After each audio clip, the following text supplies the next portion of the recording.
7 वर्षों में शुरू हुई अनेक योजनाओं का लाभ करोड़ों गरीबों को उनके घर तक पहुंचा है। पहले की तुलना में हम बहुत तेजी से बहुत आगे बढ़े, लेकिन सिर्फ बात यहां पूरी नहीं होती है। अब हमें सैचुरेशन तक जाता है, पूर्णता तक जाना है, 100% का मूड बना के चलना है। भारत के माननीय प्रधानमंत्री श्री नरेंद्र मोदी जी के द्वारा विभिन्न सरकारी योजनाओं में संतृप्ति अर्थात 100% पूर्णता के किए गए आह्वान को गुजरात के मुख्यमंत्री श्री भूपेंद्र भाई पटेल के मार्गदर्शन में अपना मूल मंत्र बनाया है भरूच जिला प्रशासन ने, जिसके अंतर्गत गंगा स्वरूपा महिलाओं तथा वृद्ध एवं निराधार लोगों से जुड़ी योजनाओं को मात्र 3 महीनों के अंतराल में संतृप्त करने हेतु भरूच जिले में शुरू हुआ एक महाअभियान उत्कर्ष पहल। 1 जनवरी 2022 से प्रारंभ इस अभियान में गंगा स्वरूपा आर्थिक सहाय योजना और राष्ट्रीय वृद्ध सहाय योजना, निराधार वृद्ध आर्थिक सहाय योजना और राष्ट्रीय कुटुंब सहाय योजना जैसी 4 योजनाओं का लाभ भरूच जिले के प्रत्येक गांव एवं शहर में तमाम जरूरतमंद नागरिकों तक पहुंचाना सुनिश्चित किया गया। इस मुहिम के लिए सभी तालुका क्षेत्रों में जारी किए गए व्हाट्सएप हेल्पलाइन नंबर्स, सभी नागरिकों से किया गया इन 4 योजनाओं के जरूरतमंद लोगों की जानकारी देने का अनुरोध, जिले भर के गांव और शहरों के तमाम वार्ड्स में लगाए गए उत्कर्ष कैंप और अधिकारी गणों की उपस्थिति में उत्कर्ष कैंप पर ही बिन लाभान्वित लोगों को पर्याप्त कागजी सहायता के साथ दिए गए योजनाओं के मंजूरी पत्र। जिला प्रशासन के माध्यम से घर बैठे ही सभी योजनाओं के लाभ मिलने पर संतुष्टि और आभार से आलोकित हुए भरूच के नागरिकों के चेहरे। कभी कभी तो योजनाएं कागज पर ही रह जाती है, कभी कभी योजनाएं तो बेईमान लोग उठा करके ले जाते हैं फायदा, लेकिन जब इरादा हो, नियत साफ हो, नेकी से काम करने का इरादा हो, और जिस बात को लेकर के मैं हमेशा काम करने की कोशिश करता हूं वो है सबका साथ, सबका विकास की भावना, जिससे नतीजे भी मिलते हैं। किसी भी योजना के 100% लाभार्थी तक पहुंचना एक बड़ा लक्ष्य है। काम कठिन जरूर है, लेकिन रास्ता सही यही है। मैं सभी लाभार्थियों को, प्रशासन को, ये आपने जो अचीव किया है इसके लिए बधाई देना ही है मुझे। साथियों, आप जानते हैं भली भांति हमारी सरकार जब से आपने मुझे गुजरात से दिल्ली की सेवा के लिए भेजा, देश की सेवा के लिए भेजा, अब उसको भी 8 वर्ष हो जाएंगे। 8 वर्ष सेवा, सुशासन और गरीब कल्याण को समर्पित रहे। आज जो कुछ भी मैं कर पा रहा हूं वो आप ही लोगों के पास सीखा हूं, आप ही के बीच में जीते हुए विकास क्या होता है, दुख दर्द क्या होते हैं, गरीबी क्या होती है, मुसीबतें क्या होती हैं, उनको बहुत निकट से अनुभव किया है। और वही अनुभव है जिसको लेकर के आज पूरे देश के लिए, देश के करोड़ों करोड़ों नागरिकों के लिए एक परिवार के सदस्य के रूप में काम कर रहा हूं। सरकार का निरंतर प्रयास रहा है कि गरीब कल्याण की योजनाओं से कोई भी लाभार्थी, जो भी उसका हकदार है, वो हकदार छूटना नहीं चाहिए। सबको लाभ मिलना चाहिए जो हकदार है, और पूरा लाभ मिलना चाहिए। और मेरे प्यारे भाइयों बहनों, जब हम किसी भी योजना में 100% यानी 100% लक्ष्य को हासिल करते हैं, तो ये 100% ये सिर्फ आंकड़ा नहीं है, अखबार में इश्तेहार देने का मामला नहीं है सिर्फ। इसका मतलब होता है शासन, प्रशासन संवेदनशील है, आपके सुख दुख का साथी है। ये उसका सबसे बड़ा सबूत होता है। आज देश में हमारी सरकार के 8 साल पूरे हो रहे हैं, और जब 8 साल पूरे हो रहे हैं तो हम एक नए संकल्प के साथ, नई ऊर्जा के साथ आगे बढ़ने के लिए तैयारी करते हैं। मुझे एक दिन एक बहुत बड़े नेता मिले थे, वरिष्ठ नेता हैं। वैसे हमारे लगातार विरोध भी करते हैं, राजनीतिक विरोध भी करते रहे, लेकिन मैं उनका आदर भी करता रहता हूं। तो कुछ बातों के कारण उनको थोड़ा सा राजी नाराजी थी, तो एक दिन मिलने आए तो कहा, मोदी जी ये क्या करना है, 2 बार देश ने आपको प्रधानमंत्री बना दिया, अब क्या करना है। उनको लगता था कि 2 बार प्रधानमंत्री बन गया मतलब बहुत कुछ हो गया। उनको पता नहीं है मोदी किसी अलग मिट्टी का है, ये गुजरात की धरती ने उसको तैयार किया है। और इसलिए जो भी हो गया अच्छा हो गया, चलो अब आराम करो, नहीं, मेरा सपना है सैचुरेशन, 100% लक्ष्य को तरफ हमें आगे बढ़े, सरकारी मशीनरी को आदत डाले, नागरिकों को भी विश्वास पैदा करे। आपको याद होगा 2014 में जब आपने हमें सेवा का मौका दिया था, तो देश की करीब करीब आधी आबादी शौचालय की सुविधा से, टीकाकरण की सुविधा से, बिजली कनेक्शन की सुविधा से, बैंक अकाउंट की सुविधा से सैकड़ों मील दूर थी, एक प्रकार से वंचित थी। इन वर्षों में हम सभी के प्रयासों से अनेक योजनाओं का 100% सैचुरेशन के करीब करीब लाभ पाए हैं।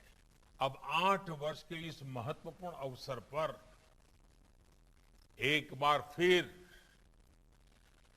कमर कस करके, सबका साथ लेकर के, सबके प्रयास से आगे बढ़ना ही है, और हर जरूरतमंद को, हर हकदार को उसका हक दिलाने के लिए जी जान से जुट जाना है।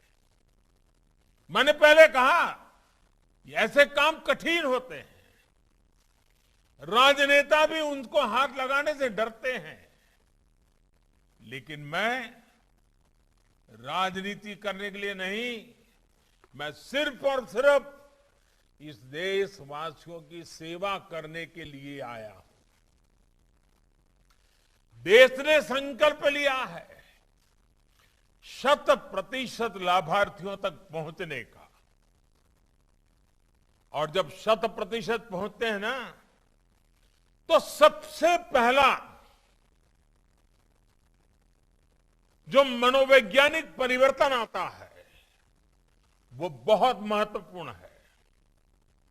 उसमें देश का नागरिक याचक की अवस्था से बाहर निकल जाता है। पहले तो वो मांगने के लिए कतार में खड़ा है, वो भाव खत्म हो जाता है।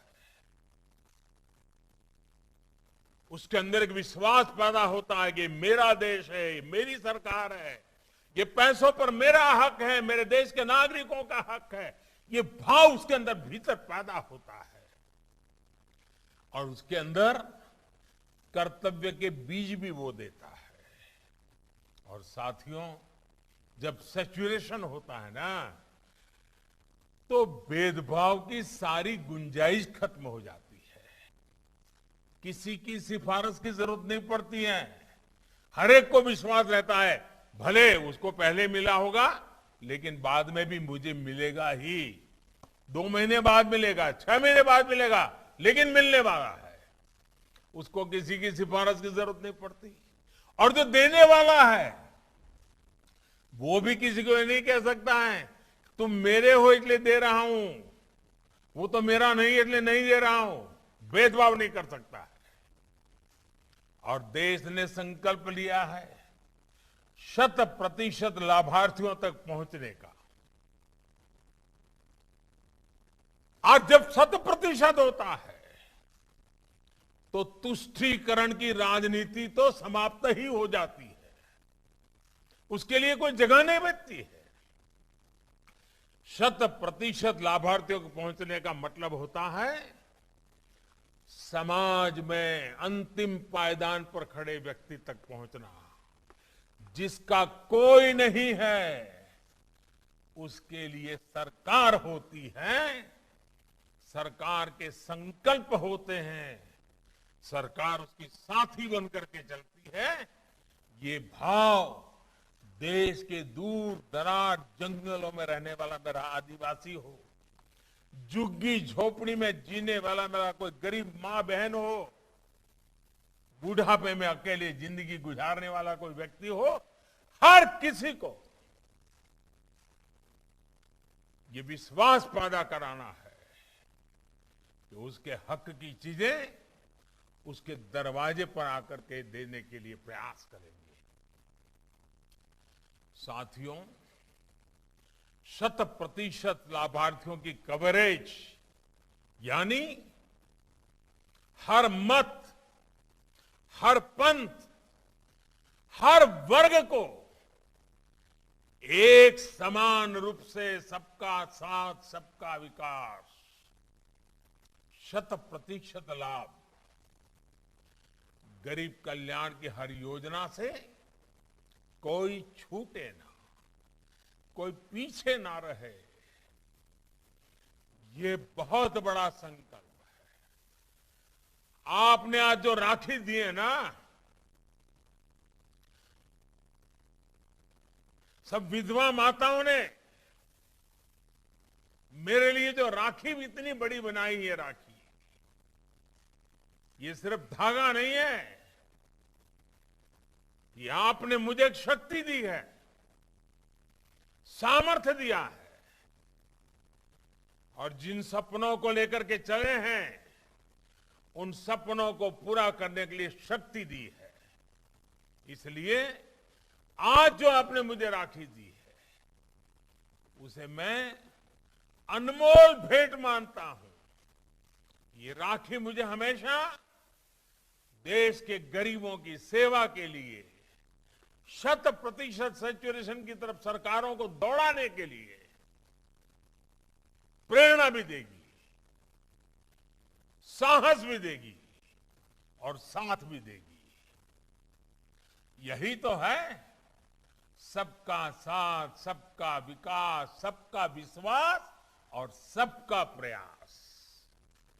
आज राखी भी सब विधवा माताओं के प्रयास से बनी है।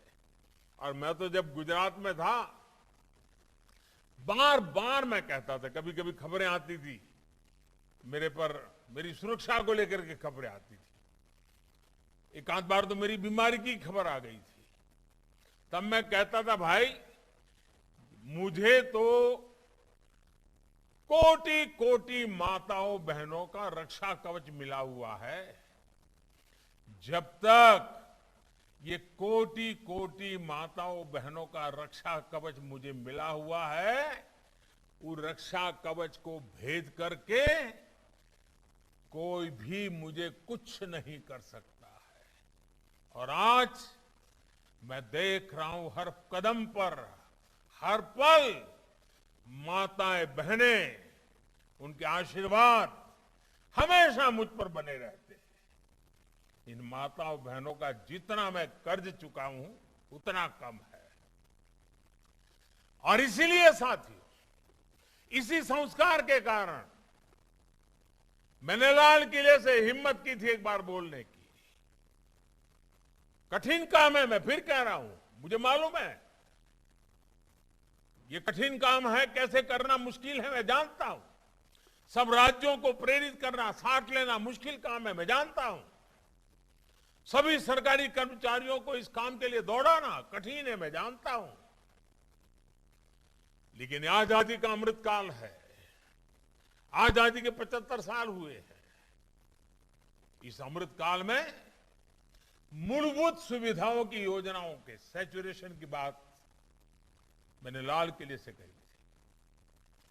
100% सेवा भाव का हमारा यह अभियान सामाजिक न्याय, सोशल जस्टिस का बहुत बड़ा माध्यम है। मुझे खुशी है कि हमारे गुजरात के मृदु और मक्कम मुख्यमंत्री भूपेंद्र भाई पटेल, उनके नेतृत्व में गुजरात सरकार इस संकल्प को सिद्ध करने में पूरी निष्ठा के साथ जुटी है। साथियों, हमारी सरकार ने सामाजिक सुरक्षा, जन कल्याण और गरीबों को गरिमा, ये सारा जो मेरा सैचुरेशन का अभियान है ना, अगर एक शब्द में कहना है तो वो यही है, गरीब को गरिमा। गरीब की गरिमा के लिए सरकार, गरीब की गरिमा के लिए संकल्प और गरीब की गरिमा के संस्कार, यही तो हमें प्रेरित करते हैं। पहले हम जब सोशल सिक्योरिटी की बात सुनते थे तो अक्सर दूसरे छोटे छोटे देशों के उदाहरण देते थे। भारत में इनको लागू करने के जो भी प्रयास हुए हैं, उनका दायरा और प्रभाव दोनों बहुत सीमित रहे। लेकिन साल 2014 के बाद देश ने अपने दायरे को व्यापक किया। देश सबको साथ लेकर चला। परिणाम हम सभी के सामने है। 50 करोड़ से अधिक देशवासियों को 5 लाख रुपए तक मुफ्त इलाज की सुविधा मिली। करोड़ों लोगों को 4 लाख रुपया तक के दुर्घटना और जीवन बीमा की सुविधा मिली। करोड़ों भारतीयों को 60 वर्ष की आयु के बाद एक निश्चित पेंशन की व्यवस्था मिली। अपना पक्का घर, टॉयलेट, गैस कनेक्शन, बिजली कनेक्शन, पानी का कनेक्शन, बैंक में खाता, ऐसी सुविधाओं के लिए तो गरीब सरकारी दफ्तरों के चक्कर काट काट करके उनकी जिंदगी पूरी हो जाती थी, वो हार जाते थे। हमारी सरकार ने इन सारी परिस्थितियों को बदला, योजनाओं में सुधार किया, नए लक्ष्य बनाए और उन्हें निरंतर हम प्राप्त भी कर रहे हैं। इसी कड़ी में किसानों को पहली बार सीधी मदद मिली। छोटे किसानों को तो कोई पूछता नहीं था भाई, और हमारे देश में 90% छोटे किसान हैं। 80% से ज्यादा, करीब करीब 90%, जिसके पास 2 एकड़ भूमि मुश्किल से है। उन छोटे किसानों के लिए हमने अनेक योजना बनाई। हमारे मछुआरे भाई बहन बैंक वाले उनको पूछते नहीं थे। हमने किसान क्रेडिट कार्ड जैसा है वो मछुआरों के लिए शुरू किया। इतना ही नहीं, रेहड़ी पटरी ठेले वालों को पीएम स्वनिधि के रूप में बैंक से पहली बार सहायता सुनिश्चित हुई है।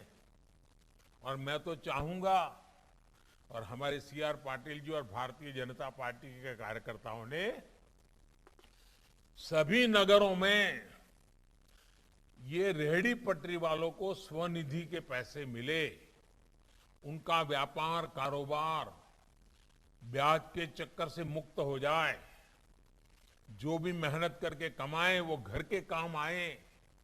इसके लिए जो अभियान चलाया है, मैं चाहूंगा भरूच हो, अंकलेश्वर हो, वालिया हो, सभी अपने इन नगरों में भी इसका फायदा पहुंचे। આમ તો ભરૂચમાં મારે રૂબરૂ આવવું જોઈએ અને ઘણા સમયથી આવ્યો નથી એટલે મન થાય બી ખરું, કારણ કે ભરૂચ જોડે મારો નાતો બહુ જૂનો રહ્યો છે અને ભરૂચ તો આપણો સાંસ્કૃતિક વિરાસત છે, વ્યાપારનું સાંસ્કૃતિક વિરાસતનું હજારો વર્ષ જૂનું કેન્દ્ર રહ્યું છે। એક જમાનો હતો દુનિયાને કનેક્ટ કરવામાં આપણી ભરૂચનું નામ હતું અને આપણા સાંસ્કૃતિક ધરોહર, આપણા ખેડૂતો, આપણા આદિવાસી ભાઈઓ અને હવે તો વ્યાપાર ઉદ્યોગથી ધમધમતું થઈ ગયું અંકલેશ્વર ભરૂચ આપણું। ભરૂચ અંકલેશ્વર ટ્વિન સિટી બની ગયું, નહીં તો પહેલા કોઈ કલ્પના નહોતું કરતું। અને જેટલો સમય હું રહ્યો, જૂના દિવસો બધા યાદ છે। આજે આધુનિક વિકાસની તરફ ભરૂચ જિલ્લાનું નામ થઈ રહ્યું છે, અનેક કામો થઈ રહ્યા છે અને સ્વાભાવિક છે જ્યારે ભરૂચના લોકો પાસે આવું ત્યારે જૂના જૂના બધા લોકો યાદ પણ આવે અને અનેક લોકો જૂના જૂના સાથીઓને, વરિષ્ઠ સાથીઓને ક્યારેક ક્યારેક હજુ સંપર્ક હોય છે। મને યાદ છે હું જ્યારે પહેલા બહુ વર્ષો પહેલા જ્યારે સંઘનું કામ કરતો તો બસ પરથી ઉતરું તો ચાલતો ચાલતો પછી મુક્તિનગર સોસાયટી જવું, મૂળચંદભાઈ ચૌહાણના ઘરે। મેં એમને કહ્યું તમે લખી રાખો, હવે આ ભરૂચની અંદર કોંગ્રેસ ક્યારેય જીતશે નહીં, એવું મેં એ વખતે કહેલું, આજથી 40 વર્ષ પહેલા। તો બધા હસવા પાડ્યા, મારી મજાક ઉડાવવા પાડ્યા અને આજે મારે કહેવું જોઈએ ભરૂચના લોકોના પ્રેમ અને આશીર્વાદ કે એ વાત મારી આજ સુધી સાચી પડી છે। આટલો બધો પ્રેમ ભરૂચના આદિવાસી પરિવારો, કારણ કે હું તો બધા ગામડાઓ ખૂંદતો હતો એટલે અનેક જનજાતીય પરિવાર, એમની વચ્ચે રહેવાનું, એમના સુખ દુઃખમાં કામ કરવાનું। અમારા એક ચંદુભાઈ દેશમુખ હતા પહેલા, એમની જોડે કામ કરવાનું। પછી અમારા મનસુભાઈ બધો કારોબાર સંભાળી લીધો, અમારી ઘણી જવાબદારીઓ સંભાળી લીધી। એટલે એટલા બધા સાથીઓ, એટલા બધા લોકો જોડે કામ કર્યું છે અને એવો બધા દિવસો જ્યારે તમારી વચ્ચે આવ્યો છું, રૂબરૂ આવ્યો તો કેટલી મજા આવે। તમે જુઓ, મને અહીં આટલે દૂર છો તો એ બધું યાદ આવવા માંડી પડ્યું। અને એ વખતે મને યાદ છે શાકભાજી વેચવા માટે પણ રસ્તા એટલા ખરાબ, એટલો કોઈ આવે તો બિચારાનું અડધું શાકભાજી નીચે પડી જાય, ઢળી જાય, એવી દશા। એટલે ભેગું કરી મને આ જવું, રસ્તામાં જતો ઘણી વાર આવું થયું પછી પેલા બિચારા ગરીબ માણસને એ લારી ઊંધી થઈ ગયું હતું, ભરી આપવું। આવા સમયે મેં ભરૂચમાં કામ કર્યું છે અને આજે ચારે તરફ ભરૂચ આપણું ધમધમી રહ્યું છે।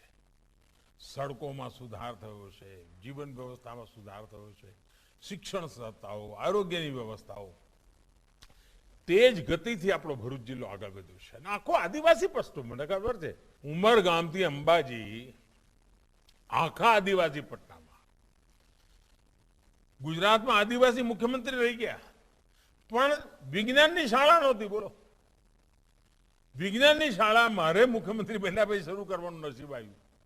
હવે જો વિજ્ઞાનની શાળા જ ના હોય તો કોઈને એન્જિનિયર બનવું હોય, ડોક્ટર બનવું હોય તો ક્યાંથી બને? હમણાં આપણે યાકુબભાઈ વાત કરતા હતા કે દીકરીઓને ડોક્ટર થવું, કેમ થવાની શક્યતા બની? કે ભણતર ચાલુ થયું ભાઈ, એટલે દીકરી પણ નક્કી કરે છે કે મારે ડોક્ટર બનવું છે. આ જે બદલાવ આવ્યો છે ને, એ જ રીતે ભરૂચમાં ઔદ્યોગિક વિકાસ, અને હવે તો ભરૂચ આપણું અનેક રીતે મેઇન લાઇન, ફ્રેટ કોરિડોર કહો, બુલેટ ટ્રેન કહો, એક્સપ્રેસ વે કહો, કોઈ એવું આવાગમનનું સાધન ના હોય કે જે ભરૂચને ન અડતું હોય. એટલે એક પ્રકારે ભરૂચ યુવાનોના સપનાનો જિલ્લો બની રહ્યું છે. નવજવાનોની આકાંક્ષાઓનું વિસ્તાર બની રહ્યું છે. અને માં નર્મદા સ્ટેચ્યુ ઓફ યુનિટી પછી તો આપણું ભરૂચ હોય કે રાજપીપળા હોય, આખી હિન્દુસ્તાનમાં અને દુનિયામાં તમારું નામ હવે છવાઈ ગયું છે કે ભાઈ સ્ટેચ્યુ ઓફ યુનિટી જવાનું ક્યાંથી જવાનું, તો કે ભરૂચથી જવાય, રાજપીપળાથી જવાય. અને હવે આપણે પેલું બીજું બિયર બનાવી રહ્યા છે. મને યાદ છે, ભરૂચ નર્મદાની કિનારે પીવાના પાણીની તકલીફ પડે. નર્મદાના તટે હોઈએ અને પીવાના પાણીની તકલીફ, એનો ઉપાય શું? ઉપાય આપણે શોધી કાઢ્યો અને આખો સમુદ્ર ઉપર મોટો બિયર બનાવી રીતે ખારું પાણી અંદર આવે નહીં અને નર્મદાનું પાણી રોકાઈ રહે છે, કેવડિયા સુધી પાણી ભરેલું રહે, ક્યારેય પીવાના પાણીની તકલીફ ના પડે, એનું કામ ચાલી રહ્યું છે. અને હું તો ભૂપેન્દ્રભાઈને અભિનંદન આપું છું, કામને આગળ વધારી રહ્યા છે. કેટલો બધો લાભ થશે એનો તમે અંદાજ કરી શકો છો. એટલે મારે તો સાથીઓ આજે જ અમને બધાને મળવાનું થયું, મને બહુ જ આનંદ થયો. જૂના લોકોની બધાની યાદ પણ આવે, સ્વાભાવિક છે. અમારા બ્લુ ઇકોનોમીનું જે કામ ચાલી રહ્યું છે એમાં ભરૂચ જિલ્લો ઘણું કરી શકે એમ છે. સમુદ્રની અંદર જે સંપદા પડી છે, આપણા સાગરખેડુ યોજના છે, એનો લાભ લઈને આપણે આગળ વધવું છે. શિક્ષા હોય, સ્વાસ્થ્ય હોય, શિપિંગ હોય, કનેક્ટિવિટી હોય, દરેક ક્ષેત્રમાં ખૂબ તેજીથી આગળ વધવું છે. અને આજે મને આનંદ થયો કે ભરૂચ જિલ્લાએ એક મોટી પહેલ કરી છે. તમને બધાને અનેક અભિનંદન આપું છું, ખૂબ ખૂબ શુભકામનાઓ આપું છું. જય જય ગરવી ગુજરાત, વંદે માતરમ.